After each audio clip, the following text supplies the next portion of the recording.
Shalom, saudara yang kasih dalam Tuhan Yesus Kristus. Setiap orang harus memilih setiap hari. Kita mau bangun jam berapa? Setelah kita menggosok gigi, apakah kita langsung mandi? Atau kita memilih untuk makan dulu? Atau memilih untuk langsung bersaat teduh? Setelah itu kita memilih mau pakai pakaian baju apa dan seterusnya. Saudara yang kasih, pilihan-pilihan itu tidak terlalu penting, saudara. Tapi ada pilihan yang menentukan nasib kita di bumi sampai ke dalam surga. Itu yang saya beri nama atau saya sebut sebagai pilihan yang kekal. Musa menjelang akhir hidupnya mengumpulkan bangsa Israel di hadapan dirinya dan menyuruh mereka memilih seperti yang tertulis di dalam Ulangan pasal 30 ayat 19 dan 20. Aku memanggil langit dan bumi menjadi saksi terhadap kamu pada hari ini. Kepadamu kuperhadapkan kehidupan dan kematian, berkat dan kutuk. Pilihlah kehidupan supaya kamu hidup, baik engkau maupun keturunanmu, dengan mengasihi Tuhan Allahmu, mendengarkan suaranya dan berpaut kepadanya. Sebab hal itu berarti hidupmu dan lanjut umurmu untuk tinggal di tanah yang dijanjikan Tuhan dengan sumpah kepada nenek moyangmu. Sampai di situ saja. Saudara, Musa menyuruh bangsa Israel untuk memilih. Pilihlah kehidupan atau kematian, berkat atau kutuk. Tapi Musa berkata, pilihlah kehidupan, hai bangsa Israel, supaya engkau hidup, baik engkau maupun keturunanmu. Dengan cara apa? Dengan cara mengasihi Tuhan Allahmu, dengan segenap hatimu, dengan sungguh-sungguh. Dengan cara mendengarkan suaranya, melakukan perintah-perintahnya. Dengan cara berpaut, melekat kepada Tuhan. Maka Tuhan akan memberikan apa yang dijanjikannya. Bangsa Israel akan diberkati di bumi sampai masuk ke dalam surga. Pengganti Musa, Yosua juga melakukan hal yang sama. Menjelang akhir hidupnya, Yosua mengumpulkan bangsa Israel di Sikem.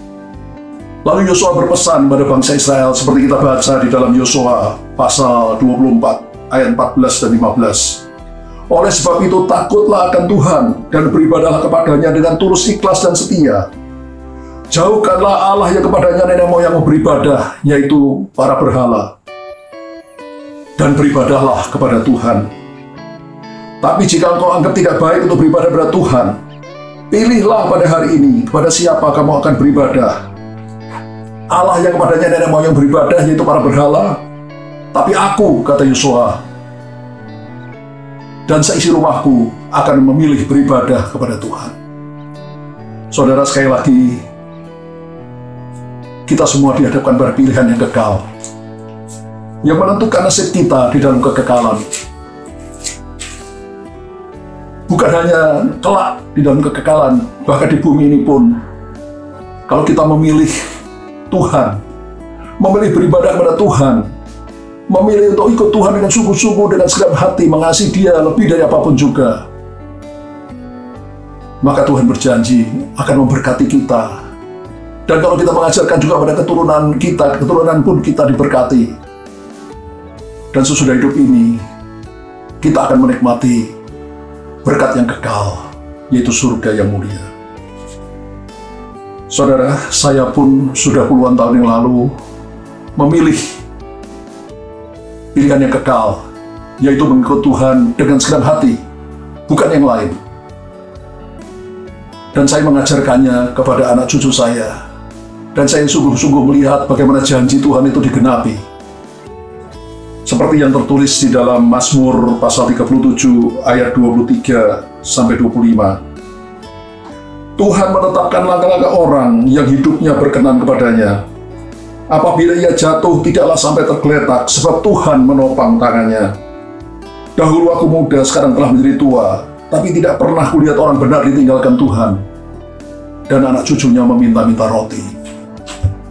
Saudara, mari saudara, sekali lagi, dalam masa hidup kita yang singkat di bumi ini, saya ingin mengajak saudara dengan sungguh-sungguh, dengan segenap hati, seperti yang diajarkan oleh Musa, diajarkan oleh Yosua, dan saya sendiri sudah alami dalam hidup saya.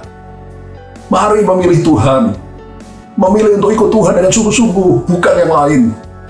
Yang lain itu nomor 2, nomor 3, nomor 4, nomor sekian. Apakah itu harta, kedudukan, pekerjaan, pelayanan kita, dan sebagainya.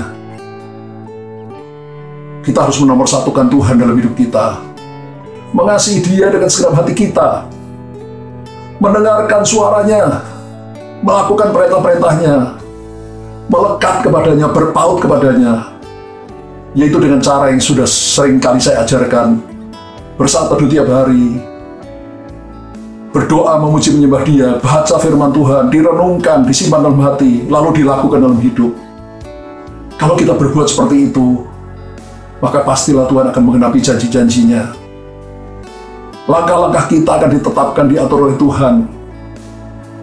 Dan kalau kadang-kadang kita tersandung, kita jatuh, Tuhan akan mengangkat kita kembali. Kita tidak akan dibiarkan tergeletak, tidak berdaya. Dan Daud yang menuliskan Mazmur 37 tadi berkata, dulu aku muda, sekarang aku sudah menjadi tua. Tapi tidak pernah kulihat orang benar ditinggalkan Tuhan atau anak cucunya meminta-minta roti. Saya pun boleh bersaksi seperti itu pada saudara, bahwa hal itu juga saya alami dalam hidup ini. Mari saudara, hidup hanya sekali. Tidak ada hidup yang kedua. Dan kalau Tuhan belum datang untuk menjemput gerejanya yang kudus, kita semua akan meninggal dunia. Tapi pastikan bahwa kita sudah memilih pilihan yang kekal, yang tidak akan pernah kita sesali dalam hidup ini, yaitu untuk memilih ikut Tuhan dengan sungguh-sungguh, mengasihi Dia lebih dari apapun juga di dalam dunia ini. Saya akan berdoa bagi saudara. Tuhan Yesus, di tengah-tengah masa pandemi yang masih berkecamuk saat ini di Indonesia dan seluruh dunia, kami tidak tahu Tuhan, berapa lama lagi kami masih hidup di dunia ini. Ataukah kami Kau izinkan untuk ikut dalam pengangkatan kelak apabila Kau datang untuk menyebut gereja-Mu. Tapi hamba berdoa Tuhan supaya setiap jemaat-Mu, setiap anak-anak-Mu yang mendengarkan firman Tuhan ini, boleh sungguh-sungguh memilih kehidupan, bukan kematian. Memilih berkat, bukan kutuk. Memilih untuk mengasihi Tuhan lebih dari apapun juga. Memilih untuk mendengarkan suara-Mu, melakukan perintah-perintah-Mu, dan memilih untuk berpaut, melekat kepadamu, yaitu dengan cara bersaat teduh tiap hari, berdoa, memuji, menyembah Engkau, mendengarkan suara-Mu, membaca firman-Mu, merenungkan, menyimpan dalam hati, dan melakukan dalam hidup. Dan kami percaya Tuhan, hamba-Mu sendiri sudah membuktikan bahwa janji-Mu itu ya dan amin. Hidup kami akan dipimpin oleh Tuhan sepanjang umur hidup kami. Dan bila kami terjatuh, Kau tidak membiarkan kami sendirian, Engkau mengangkat kami kembali. Dan kami akan melihat hidup kami diberkati, bahkan anak cucu kami pun diberkati dan menjadi berkat. Terima kasih ya Tuhan Yesus, dalam nama-Mu kami sudah berdoa dan mengucap syukur. Haleluya. Amin.